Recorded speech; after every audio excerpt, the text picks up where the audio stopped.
Look, he has an opportunity here to try to unite the country after a huge victory. And this is a mandate. He's won the national popular vote for the first time for a Republican, for the first time since 2004. This is a big deal. This isn't backing into the office. This is a mandate to do what you said you were going to do.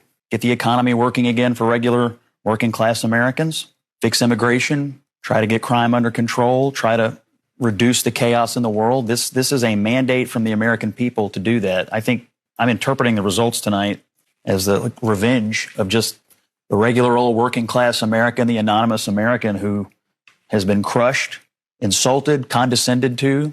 They're not garbage. They're not Nazis. They're just regular people who get up and go to work every day and are trying to make a better life for their kids. And they feel like they have been told to just shut up when they have complained about the things that are hurting them in their own lives.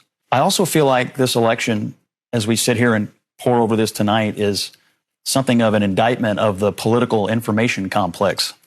I mean, we've been sitting around here for the last couple of weeks, and the story that was portrayed was not true. I mean, we were told Puerto Rico was going to change the election. Liz Cheney, Nikki Haley voters, women lying to their husbands. Before that, it was Tim Walz and the camo hats.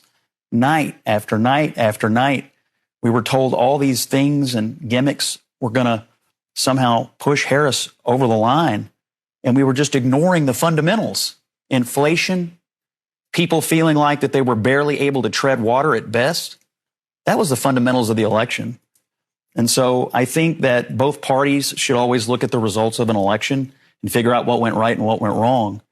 But I think for all of us who cover elections and talk about elections and do this on a day-to-day basis, we have to figure out how to understand, talk to, and listen to the half of the country that rose up tonight and said, we've had enough. And I think for Van and for you and for Axe, I mean, I've been on the losing side of tough nights here and in my professional life. It's not easy to lose a race like this. One of my most crushing nights was 2012. I know it was one of your best and one of your best because we were there in the same state together. Mm-hmm.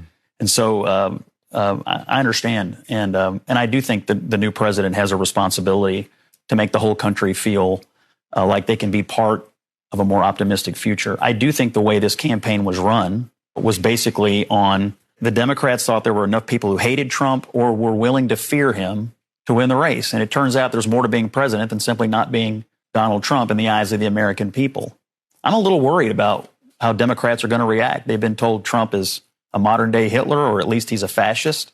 And now Kamala Harris, I suspect, is going to have to wake up in the morning and concede to that person. And then she's going to have to go to the Senate and certify the election. And which she will do. She'll do that. And I'm a little concerned about an election in which half the country was conditioned to believe that the person who just won the national popular vote is going to be a dictator, eliminate the Constitution, and create a bloodbath, and so on and so forth. So can I say something about that? we have to reckon with that in the aftermath of that argument.